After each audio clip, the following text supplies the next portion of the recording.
Salut tout le monde, bienvenue sur Himitsu Rétro.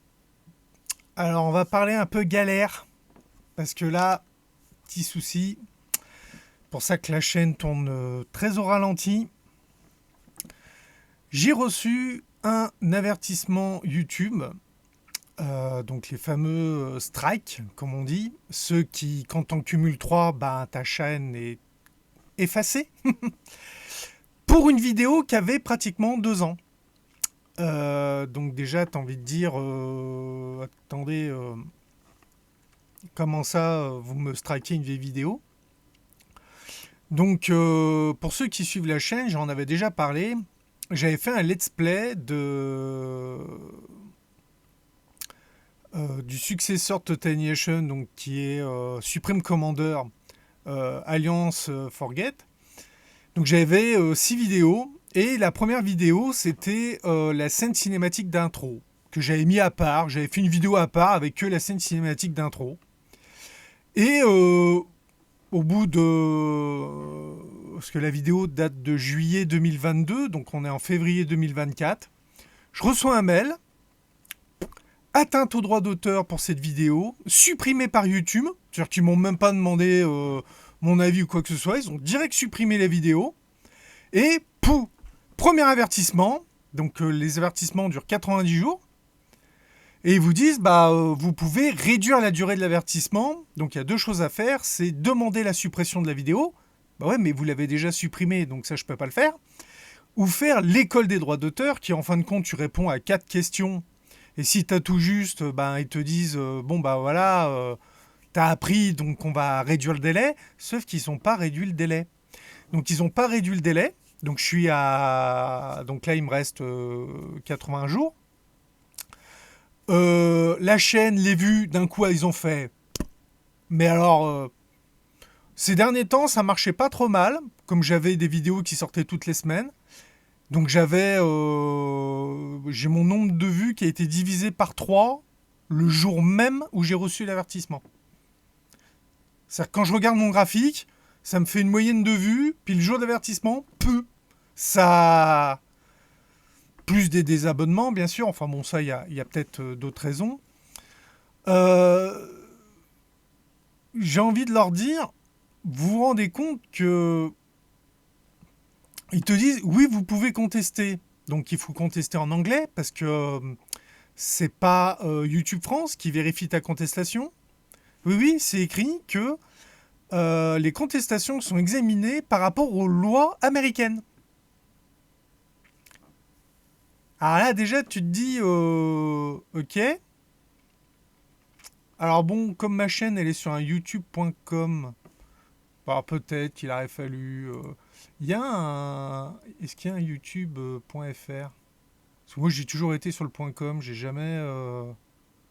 Non, c'est écrit accueil, puis j'ai le FR qui est marqué. Ouais, puis quand tu fais FR, il t'en renvoie sur le .com, mais version française. Donc c'est vraiment... Les mecs, c'est comme ils veulent, en fait. Ouais.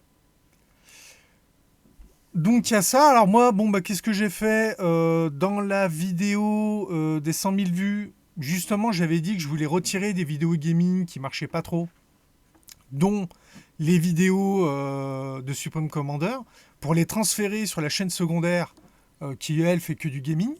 Du coup, j'ai effacé donc les 6 vidéos. J'ai effacé la playlist, tout. Alors, les 6 vidéos totalisaient à peu près une cinquantaine de vues. Hein. C'est-à-dire que là, j'ai pris un avertissement pour une vidéo qui faisait 8 vues. 8 vues en 1 an et demi. Et les mecs, ils me foutent un avertissement. Alors, tu as le nom de la personne qui a fait l'avertissement. Et quand j'ai fait quelques recherches sur Internet, j'ai trouvé 2 choses. Donc, une société australienne de droits d'auteur. Voilà, australienne. Alors bon, c'est une société qui justement vérifie les droits, donc c'est peut-être eux. Et une chaîne YouTube qui a le même nom, une chaîne russe qui poste des trailers de jeux vidéo, comme par hasard. Alors je sais pas lequel des deux a essayé de me la mettre. Surtout pour une vidéo qui marche pas, sur une chaîne qui est pas monétisée. C'est vraiment C'est vraiment emmerdé pour rien. Et en faisant, en relisant les chartes, les machins, les conséquences et compagnie, comme ils vous disent, on vous supprime la chaîne concernée et toute chaîne secondaire liée à cette chaîne. Donc ça veut dire qu'en plus, si j'avais perdu Imitsu Retro, j'aurais aussi perdu Imitsu Retro Gaming. Il m'aurait bloqué les deux. Donc là, il me reste 80 jours à serrer les fesses, en espérant que je ne reprendrai pas un autre avertissement. Sinon, au troisième, la chaîne ferme. Voilà, c'est comme ça.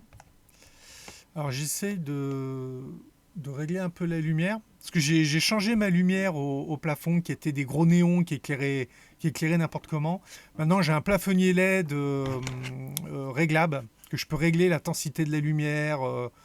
Je peux régler, voilà, je peux mettre de la couleur. Enfin, mais c'est bien le soir, parce que le soir j'avais tendance à avoir mal aux yeux à cause des néons. Et maintenant, clac, je baisse la lumière et ça me permet de pouvoir bosser plus longtemps sur les montages et tout. Donc je me nique moins la vue, donc ça c'est bien. Pour continuer les nouvelles, j'ai fini le caisson pour l'ordinateur. Donc l'ordinateur est posé dessus, là. Il est un petit peu plus haut que le bureau, je me suis loupé d'1 centimètre, bon, c'est pas grave. Donc j'ai mon lecteur, graveur DVD et un rack disque dur, donc maintenant tout est branché. Alors c'est bien parce que ça sort du caisson pour re-rentrer dans l'ordinateur, j'ai découpé euh, je sais pas comment ça s'appelle, on met ça derrière l'ordinateur pour l'aération. Donc j'ai coupé un morceau pour pouvoir que les câbles passent. Parce que moi, du coup, les câbles vont directement des appareils à brancher directement sur la carte mère. Oui, je sais. Alors j'ai eu quelques petites surprises. C'est que les câbles internes d'un ordinateur font en général en moyenne 30 cm. Moi, il me fallait 1 mètre. Donc je trouvais pas de câble à la bonne taille. Puis j'ai trouvé des câbles, un câble d'1 mètre, mais pour serveur. Pour data center. C'est un câble SATA. Alors en plus, tu peux brancher 4 SATA. Alors c'est bien parce qu'ils sont numérotés, donc c'est pratique. Et le câble fait 1 mètre. Et c'est normalement fait pour des baies de stockage dans des data centers. Donc j'ai utilisé ça. Donc j'en ai 2 sur 4 de branchés. Puis ça va directement sur la carte mère. Et pour l'alimentation, pour l'alimentation SATA, en fait, j'ai ça me fait 2 alim SATA reliés en un qui se branchent sur un. Comment ça s'appelle là qui fait 4 broches? Putain, je me rappelle déjà plus le nom. Enfin, bref, j'ai pris ça, que j'ai mis au bout de 2 rallonges de 60 cm pour arriver à remonter et me brancher sur un câble d'alimentation. Enfin bon, ça marche. Voilà, ça marche. C'est du bricolage. Bon, le caisson, voilà, il est en bois, il est. Alors, je ne l'ai pas complètement fermé, je ne l'ai pas fermé sur le côté. Pour l'aération, mais aussi parce qu'il fallait que ça me faisait racheter une planche. Enfin, voilà. J'ai profité que je cherchais des câbles pour ça, pour changer les câbles internes de mon ordinateur, parce qu'en fait j'avais réutilisé les câbles de mon ancien ordi. Donc je suis passé, j'avais des câbles qui étaient des SATA 2 et là j'ai mis des câbles qui sont des SATA 3. Parce que vu que l'ordinateur il est SATA 3, et j'ai vu une petite différence quand même, hein. Ça tourne quand même un peu mieux.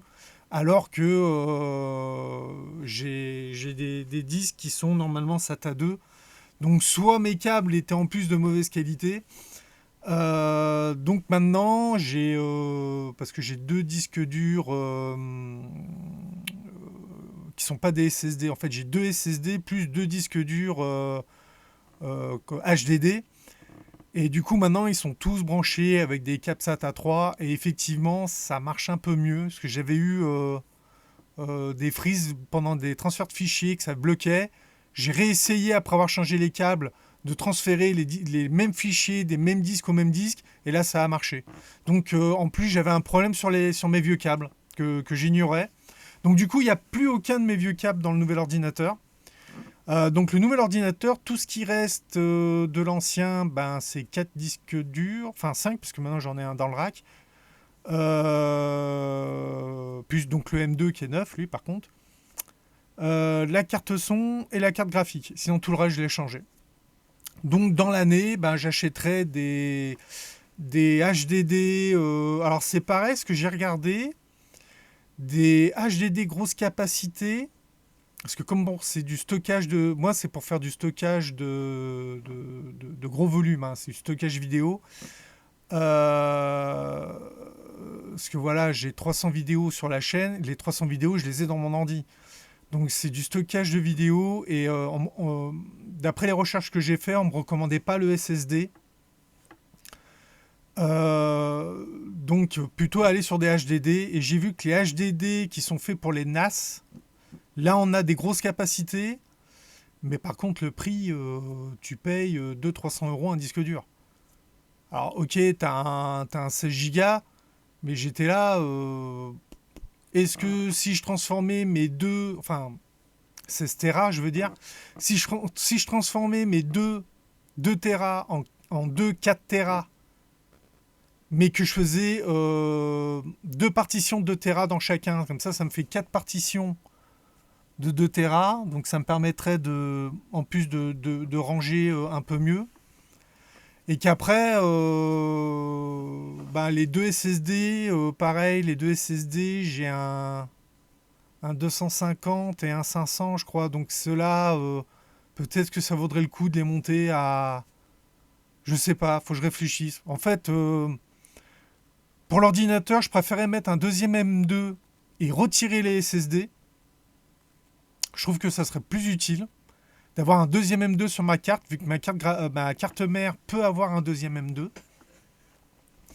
C'est-à-dire mettre un deuxième M2, retirer les SSD, et après vraiment mettre deux gros HDD et de les configurer comme un NAS.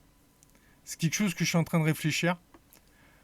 Ou alors faire un NAS externe et peut-être le mettre dans mon caisson sous l'ordi. C'est-à-dire qu'en gros, j'aurais mon caisson où il y aurait le rack et le lecteur DVD, et puis peut-être une partie qui serait un mini NAS, où là j'achèterais peut-être un boîtier tout fait. Alors j'ai vu que les boîtiers en fait en plus ils sont vides. Donc tu achètes des boîtiers vides et il faut rajouter les disques dedans pour là faire du stockage de sauvegarde et l'utiliser que quand j'ai besoin, parce que ça me permettrait peut-être de réduire un peu ma consommation. Quoique pas tellement, parce que moi on me disait toujours, ouais, plus t'as de disques, plus tu consommes. Oui, si tu les utilises. Ton disque, quand tu l'utilises pas, il consomme pas. Enfin, très peu, quoi. J'ai mis une prise intelligente sur mon ordinateur pour vérifier la consommation. Et j'ai été très surpris. Quand je regarde une vidéo, je suis à quelque chose comme 70 watts. Quand je regarde une vidéo. Et attends, j'ai un processeur qu'on consomme 65. Et une carte graphique qu'on consomme 65. Plus il y a le RGB qu'on consomme 10. Plus, t'additionnes. Alors tu dis, mais comment? Bah ouais, parce que pour regarder une vidéo, ben, tes pros, ils forcent pas. Donc du coup, ils consomment peu. Voilà. Et effectivement, quand je lance un jeu, bah là, je monte à 150. Et si je lance un jeu qui fait forcer l'ordinateur, là, par contre, ça m'arrive de monter. Je crois que le maximum que je suis monté, c'est 180 watts. Parce que bah, les ventilateurs qui se mettent en route, parce que ça chauffe et compagnie. Et ça, pareil, j'ai réduit la consommation des ventilateurs en suivant un conseil que j'avais eu sous un des shorts. Quelqu'un qui avait mis un commentaire qui expliquait, qui m'avait dit, va dans ta carte mère, modifie ta courbe des ventilateurs, parce que ça sert à rien que tes ventilateurs soient à 50% quand tes processeurs sont à 40 degrés. Et il m'avait donné des indications en disant, quand tu es à tant de degrés, mais 10%, à tant de degrés, mais 20%. Il m'avait donné des points. Et j'ai essayé, et effectivement, tu consommes moins parce que tes ventilateurs, ils sont au minimum les 3 quarts du temps en réalité. Quand tu fais pas quelque chose qui tire sur ton ordi, les ventilos, ils n'ont pas besoin de se mettre en route parce que ton ordi chauffe pas. Il est en minimum. Et effectivement, j'ai vérifié, l'ordi, il est... En général, je tourne autour de entre 30 et 40 degrés. Et quand j'arrive à 50, hop, les ventilateurs se mettent à accélérer. J'ai essayé, j'ai fait un benchmark de test de stress. Donc j'ai fait chauffer l'ordinateur. Et j'ai vu la courbe des ventilateurs au fur et à mesure qui montait, clac, clac, clac. Et là, je consommais plus. Et comme je dis, c'est là pendant le stress que je suis monté à 180 watts. Vous savez, 180 watts aujourd'hui, c'est pas énorme hein, comparé à ce que consomment certains ordinateurs. Bon allez, ça sera tout pour cette vidéo. J'ai arrêté de me plaindre. Hein. Et puis on va essayer de sortir des meilleures vidéos, hein, parce que bon, apparemment les vidéos de Dragon Quest, ça vous a pas emballé plus que ça. Donc voilà. Allez, je vous dis à une prochaine. À une prochaine vidéo. Je vous dis à bientôt. Bye.